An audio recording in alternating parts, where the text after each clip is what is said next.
तो अब सीधी तस्वीरें आपकी टेलीविजन स्क्रीन पर इस वक्त आप देख रहे हैं। नामांकन भरते हुए राज्यसभा के उम्मीदवार, बैठक हो रही थी, बैठक खत्म हुई और कहा गया था जैसे ही बैठक खत्म होगी उसके बाद बीजेपी के जो उम्मीदवार हैं वो नामांकन भरेंगे। साथ में आपको बता दें मुख्यमंत्री मनोहर लाल भी हैं और तमाम कहा था विधायक भी मौजूद रहेंगे। गृहमंत्री अनिल विज को भी आप तस्वीरों में देख रहे हैं। तो नामांकन भरवाने के लिए खुद सुभाष बराला भी वहां पर पहुंचे हुए हैं, मुख्यमंत्री मनोहर लाल भी पहुंचे हुए हैं, अनिल विज भी आपको तस्वीरों में दिखाई दे रहे हैं। तो बीजेपी ने तो अपने जो उम्मीदवार हैं उनका नामांकन भी भरवा दिया है। तस्वीरें आपको लगातार हम दिखा रहे हैं। बैठक के बाद ये कहा गया था कि नामांकन भरने के लिए वो पहुंच जाएंगे। तो राज्यसभा चुनाव के लिए नामांकन का आज आखिरी दिन। 17 राज्यों की आपको बता दें 55 राज्यसभा सीटों के लिए 26 मार्च को चुनाव होगा। और हम हरियाणा की अगर बात करें तो हरियाणा में बीजेपी ने अपने जो नाम उतारे, दुष्यंत गौतम, रामचंद्र जांगड़ा, वो नामांकन भरने के लिए पहुंच चुके हैं। सीएम मनोहर लाल समेत तमाम जो विधायक हैं वो मौजूद भी हैं। राज्यसभा चुनाव के लिए बीजेपी उम्मीदवारों की तस्वीरें आप देख रहे हैं। तो उम्मीदवारों के नामों के ऐलान के साथ ही दोनों उम्मीदवारों को बधाई भी दी गई थी। तस्वीरें आपको एक्सक्लूसिव दिखा रहे हैं। बीजेपी में आपको बता दें कि इससे पहले काफी पशुपेश चला था नामों को लेकर। कई बड़े लीडर्स के नाम भी शामिल आ रहे थे सामने, लेकिन उन सभी नामों को दरकिनार करते हुए दो महत्वपूर्ण चेहरे सामने आए, रामचंद्र जांगड़ा और दूसरा नाम दुष्यंत कुमार गौतम का। उम्मीदवारों के नामों के ऐलान के बाद ही मुख्यमंत्री मनोहर लाल ने उनको बधाई दी थी। और अब तस्वीरों में आप देख रहे हैं नामांकन जैसे ही वो भरने के लिए जाते हैं उनके साथ तमाम विधायक भी मौजूद रहते हैं। तस्वीरें आप देख रहे हैं, मुख्यमंत्री मनोहर लाल आपको दिख रहे हैं, सुभाष बराला, अनिल विज सब वहां पर मौजूद हैं। और जो प्रक्रिया है वो प्रक्रिया फिलहाल चल रही है।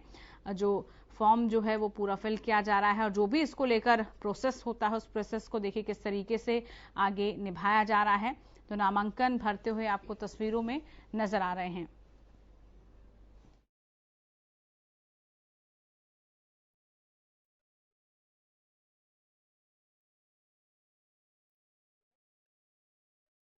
तस्वीरें हम आपको दिखा रहे हैं दुष्यंत गौतम की। चर्चा पहले जिस नाम को लेकर थी उसके बाद जो नाम सामने आता है वो आता है दुष्यंत कुमार गौतम का, जिसकी तस्वीर हम आपको दिखा रहे हैं। साथ ही आपको बता दें कि दुष्यंत कुमार गौतम जी को शुभकामनाएं भी दी थी सभी ने। अब देखिए दूसरी तस्वीर में आप देख रहे हैं रामचंद्र जांगड़ा की तस्वीर आप देख रहे हैं। इससे पहले दुष्यंत कुमार गौतम ने अपना नामांकन भर दिया है और अब दूसरा जो चेहरा आप देख रहे हैं जिनको नामांकन भरवाते हुए जो प्रक्रिया है वो आप देख रहे हैं। साथ में मुख्यमंत्री मनोहर लाल हैं, रामचंद्र जांगड़ा जो कि अब अपना जो पूरा फॉर्म है वो जो पूरा प्रोसेस है, जो प्रक्रिया है वो निभाते हुए नजर आ रहे हैं। तो एक्सक्लूसिव तस्वीरें भी आपको दिखा रहे हैं हम लगातार। तस्वीरों के जरिए और भी ज्यादा स्थिति स्पष्ट हो जाती है। तो दो चेहरे, दो नाम, दोनों को बीजेपी ने उम्मीदवार के तौर पर उतारा और उसके बाद दोनों चेहरे सामने आए। अब आप तस्वीरों में देख रहे हैं रामचंद्र जांगड़ा को, जाटलैंड रोहतक के महम कस्बे के रहने वाले, 2014 में गोहाना विधानसभा क्षेत्र से चुनाव लड़े लेकिन हार गए थे। उसके बाद सफीदों से उम्मीदवार भी बनाए गए। हरियाणा विकास पार्टी के टिकट पर भी उन्होंने महम से चुनाव लड़ा था। फिर करनाल से साल 2004 में विधानसभा चुनाव में उतरे। बाद में उन्होंने बीजेपी का दामन थाम लिया और बीजेपी में उन्हें 3 बार प्रदेश उपाध्यक्ष भी बनाया गया। 2 बार वो ओबीसी मोर्चे का उपाध्यक्ष भी बन गए थे। रामचंद्र जांगड़ा पिछड़ा वर्ग मोर्चा के अध्यक्ष भी रहे हैं और इसीलिए कहा जा रहा है कि ये जो नाम है, जो नाम दोनों सामने आए हैं, सोच समझकर पूरा जातीय समीकरण देख के पूरा जो आंकड़ा है, गणित है वो लगाकर दोनों नाम जो है सामने आए हैं। देखिए भर दिया है अपना नामांकन, वो प्रक्रिया, वो पेज आप देख रहे थे और उसके बाद तस्वीर खिंचवाते हुए तमाम नेता, तमाम बड़े लीडर्स बीजेपी के नजर आए। एक तरफ मुख्यमंत्री मनोहर लाल आपको दिख रहे थे, दूसरी तरफ आपको दिखे रामचंद्र जांगड़ा और उनके साथ ही सुभाष बराला वहां पर मौजूद थे। साथ ही गृहमंत्री अनिल विज भी आपको तस्वीरों में दिखाई दे रहे हैं। तो दोनों ही जो उम्मीदवार थे उन्होंने अपना नामांकन भर दिया है। नामांकन की सीधी तस्वीरें आपने हरियाणा न्यूज के टेलीविजन के माध्यम से देखी। दोनों तस्वीरों को आपने देखा। जो प्रोसेस है वो पूरा कर लिया गया है। अभ्यर्थी के रूप में नाम निर्देशित हुआ हूँ। ईश्वर की शपथ लेता हूँ, सत्य निष्ठापूर्वक प्रत्येक ज्ञान करता हूँ कि मैं विधि द्वारा यथा स्थापित भारत के संविधान के प्रति सच्ची श्रद्धा और निष्ठा रखूंगा और मैं भारत की संप्रभुता और अखंडता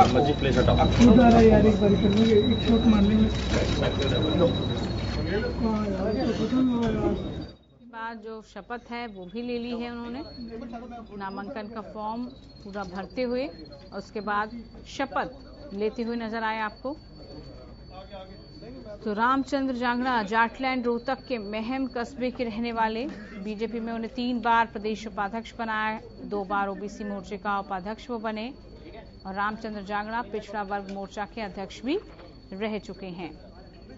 तो दुष्यंत कुमार गौतम और रामचंद्र जांगड़ा के नाम पर बीजेपी के प्रदेश अध्यक्ष सुभाष बराला ने भी अपनी प्रतिक्रिया दी थी और सभी ने कहा था कि दोनों ही नेता पार्टी के वरिष्ठ नेता हैं।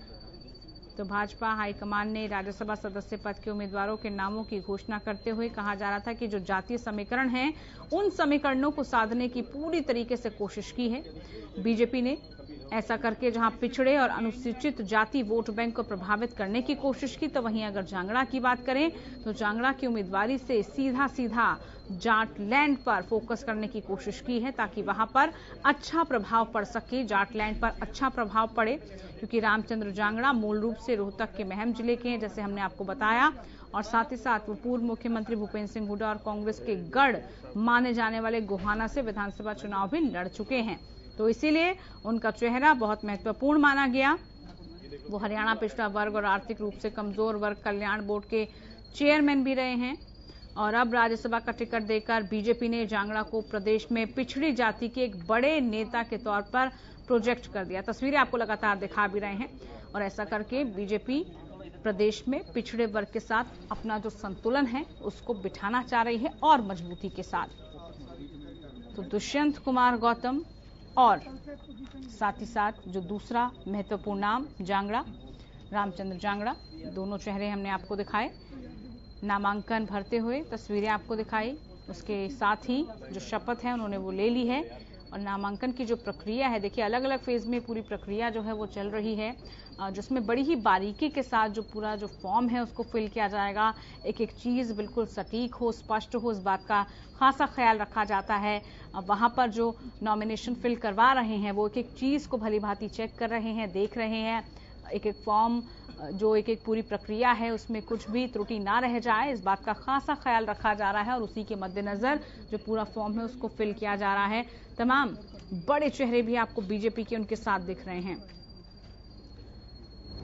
दोनों ही चेहरों की जानकारी भी आपको दे रहे हैं। बीजेपी के 2 चेहरे जो कि सामने आए और हालांकि पहले से जो राज्यसभा उम्मीदवारों के नामों का ऐलान होना था या इस रेस में थे, उसमें कई बड़े लीडर्स नाम सामने आ रहे थे। कैप्टन अभिमन्यु का नाम सामने आ रहा था, रामविलास शर्मा का कहा जा रहा था, बड़े दिग्गज चेहरों का नाम सामने आ रहा था। लेकिन उसके बाद उन तमाम बड़े चेहरों को दरकिनार करते हुए, हटाते हुए जो 2 चेहरे नाम सामने आए उनमें रामचंद्र जांगड़ा और साथ ही साथ इसके बाद दुष्यंत कुमार गौतम, ये 2 चेहरे सबके सामने आए और उसके बाद नाम सामने आने के बाद अब जो पूरी प्रक्रिया है वो करती हुई तस्वीरें हम आपको दिखा रहे हैं। एक्सक्लूसिव तस्वीरें आप हरियाणा न्यूज पर देख रहे हैं। नामांकन भरते हुए आपको दिखाई दे रहे हैं रामचंद्र जांगड़ा, मूल रूप से रोहतक के महम जिले से हैं और बहुत बखूबी साधने की कोशिश की है। उसके बाद इनको 2014 में वो गोहाना विधानसभा क्षेत्र से चुनाव भी लड़े थे और उसके बाद बीजेपी में उन्हें 3 बार प्रदेश उपाध्यक्ष बनाया गया। तो आपको बता दें जो पूरी प्रक्रिया है वो हम तस्वीरों के जरिए आपको दिखा रहे हैं कि देखिए उसमें वक्त लगता है कि जो फॉर्म है उसको फिल किया जाता है और वो जो तमाम प्रक्रिया हैं उसका प्रारूप आप देख भी रहे हैं। रामचंद्र जांगड़ा जी वो उस प्रक्रिया का हिस्सा और वो भर रहे हैं। दुष्यंत कुमार गौतम इससे पहले अपना जो नामांकन है वो उन्होंने भर दिया है। अब रामचंद्र जांगड़ा मूल रूप से रोहतक के महम के, वो भरते हुए आपको दिखाई दे रहे हैं। बीजेपी में उन्हें 3 बार प्रदेश उपाध्यक्ष बनाया, 2 बार ओबीसी मोर्चा का उपाध्यक्ष वो बने हैं। और रामचंद्र जांगड़ा, क्योंकि हम कह रहे हैं पिछड़ा वर्ग मोर्चा के अध्यक्ष भी रह चुके हैं, इसलिए कहा यह गया है कि ऐसा करके बीजेपी प्रदेश में पिछड़े वर्ग के साथ जो भी संतुलन है, जो भी मैनेज वाली चीजें हैं, उसको कंट्रोल करने की कोशिश करती हुई नजर आई है। और ऐसा अक्सर होता भी है। राज्यसभा सीटों के लिए जो भी उम्मीदवार पार्टियां डिसाइड करती हैं, तमाम उसमें मंथन किया जाता है, गुणा भाग लगाया जाता है, पूरा जो गणित है वो सेट कर लिया जाता है कि कहां से आपको लेकर आया जाएगा। और देखिए, अब तस्वीरों में आप देखिए, साइन वो करते हुए नजर आ रहे हैं। जो फॉर्म है वहां पर साइन उनके लिए जा रहे हैं। ये नामांकन का जो पूरा पर्चा है उसको वो दाखिल करते हुए नजर आ रहे हैं। एक एक फॉर्म, एक एक लाइन बिल्कुल सही तरीके से हो, उसका विशेष ख्याल रखा जाता है। तो नामांकन भरते हुए आपको नजर आ रहा है इस वक्त तस्वीरों में रामचंद्र जांगड़ा। आगे की जो प्रक्रिया है वो चल रही है। जो नामांकन भरवा रहे हैं वो एक एक जो शब्द है, एक एक जो पेज है, एक एक लाइन है, उसको बखूबी पढ़ रहे हैं, चेक कर रहे हैं कि कहीं कोई गलती नहीं रह जाए, कहीं कोई चीज़ अधूरी ना रह जाए। इस चीज़ का विशेष ख्याल रखा जा रहा है, जो कि आप तस्वीरों के जरिए देख भी रहे हैं।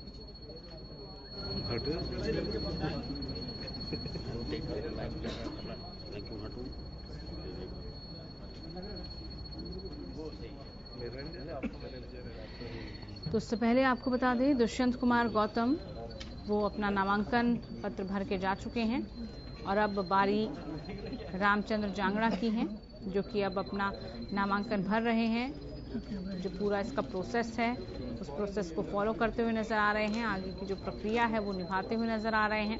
और पूरा जो ये नामांकन का प्रक्रिया है, तो प्रक्रिया कैसे कैसे चल रही है वो भी हम टेलीविजन के जरिए आपको इन तस्वीरों के जरिए दिखा रहे हैं।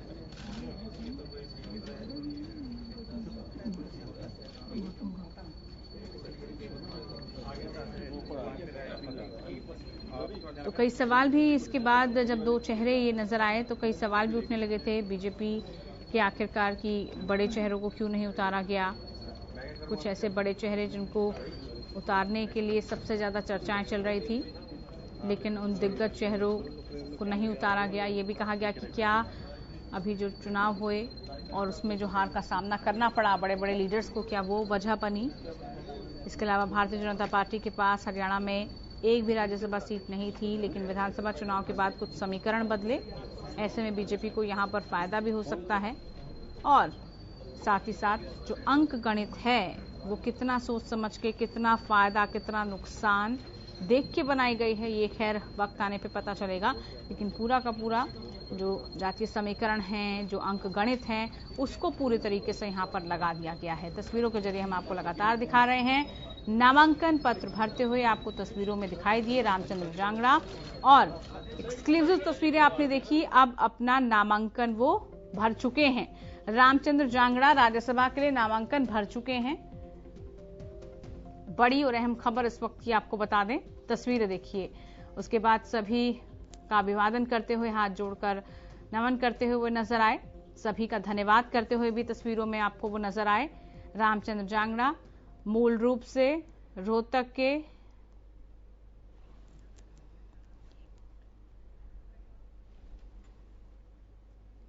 ठीक है, चलिए तस्वीरें हमने आपको दिखाई।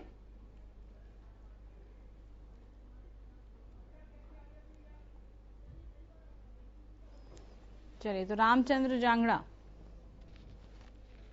आपने देखा तस्वीरों में, तमाम जो लीडर्स हैं वो उनके साथ मौजूद हैं, और दोनों का ही सियासी जो पूरा पृष्ठभूमि है वो कैसी रही वो भी आपको हम बता रहे हैं कि किस तरीके से बीजेपी में उनका नाम रहा है, कितने दिग्गज वो लीडर्स रहे हैं, और आगे उनकी क्या महत्वपूर्ण भूमिका रहने वाली है वो भी हमने आपको बताया।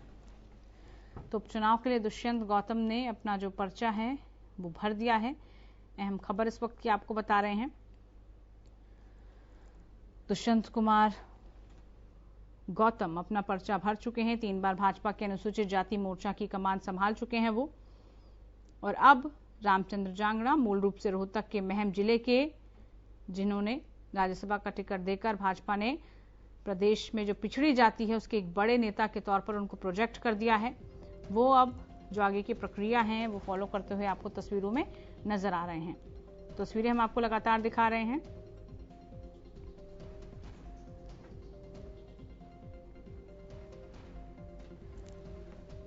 उपचुनाव के लिए दुष्यंत गौतम ने अपना नामांकन भर दिया है। तस्वीरें भी साथ साथ आपको दिखा रहे हैं। जो पूरा प्रोसेस है वो किस तरीके से चल रहा है, पूरी जो प्रक्रिया है वो कैसे चल रही है, वो आप इस तस्वीरों के जरिए देख पा रहे हैं। उपचुनाव के लिए दुष्यंत गौतम ने अपना पर्चा जो है, अपना नामांकन जो है वो भर दिया है।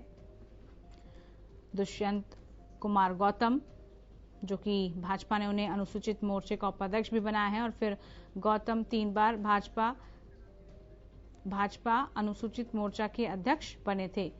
तस्वीरें भी हम आपको लगातार दिखा रहे हैं। उपचुनाव के लिए हमने आपको जैसे बार बार बताया, दुष्यंत गौतम ने अपना जो नामांकन है वो भर दिया है। इसके बाद रामचंद्र जांगड़ा, मूल रूप से रोहतक के महम जिले के, वो अपना जो है नामांकन भरेंगे। वो भी कुछ ही समय में, प्रक्रिया चल रही है, कुछ ही समय में वो भी अपना जो नामांकन है वो भर देंगे।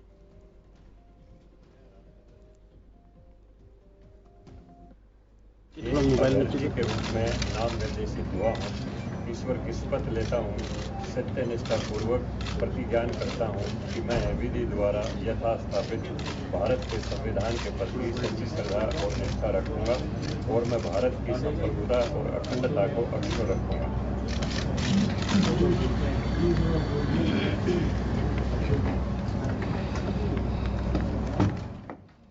चलिए, तो आपने तस्वीरों में देख लिया, शपथ लेते हुए वो नजर आए आपको।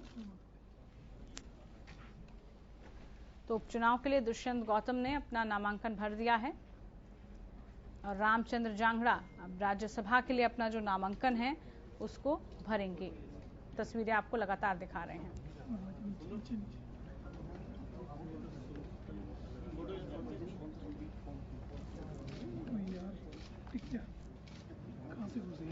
कौन?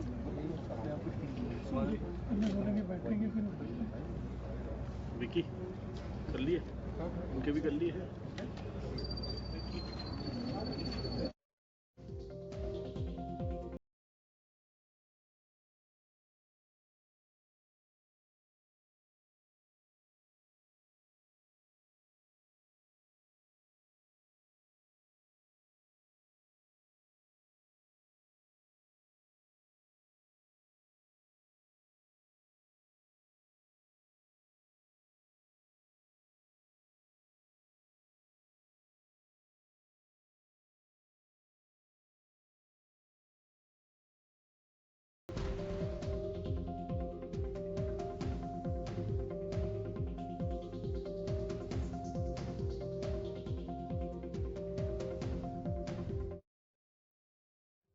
बीजेपी प्रवक्ता प्रोफेसर वीरेंद्र सिंह चौहान हमारे साथ फोन लाइन जुड़ गए। वीरेंद्र जी, बहुत स्वागत आपका हरियाणा न्यूज पर। जी शुक्रिया। रामचंद्र जांगड़ा ने राज्यसभा के लिए नामांकन भर दिया है। तस्वीर लगातार हम अपने दर्शकों को दिखा रहे हैं और अब क्योंकि कांग्रेस के उम्मीदवार भी हम देख रहे हैं कि एक मजबूत दावेदार है, कितना मजबूत मानते हैं उनको और ये मुकाबला कितना दिलचस्प लग रहा है आपको? देखिए, इसमें जिस तरह की स्थितियां सामने हैं उसमें प्रथम दृष्टया जहां तक हमारे उम्मीदवारों का सवाल है, हम अपने दोनों उम्मीदवारों को विजयी बनाने को लेकर बिल्कुल आश्वस्त हैं। कांग्रेस के प्रत्याशी के बारे में भी एक उम्मीदवार कांग्रेस का जीत जाएगा ऐसा आंकड़ों से लगता है। आपको यहाँ रोकना चाहेंगे, बीजेपी सांसद अरविंद शर्मा हमारे साथ फोन लाइन पर जुड़े हैं। अरविंद जी, बहुत स्वागत आपका हरियाणा न्यूज पर। चलिए, संपर्क टूट गया, लेकिन आपको बता दें रामचंद्र जांगड़ा ने राज्यसभा के लिए नामांकन दाखिल किया है। उपचुनाव के लिए दुष्यंत गौतम ने नामांकन भरा है। तस्वीरें लगातार आपको दिखा रहे हैं। रामचंद्र जांगड़ा ने राज्यसभा के लिए नामांकन भर दिया है। आज नामांकन की आखिरी तारीख है और लगातार ये तस्वीर आपको हम दिखा दें। उपचुनाव के लिए दुष्यंत गौतम ने नामांकन भरा है।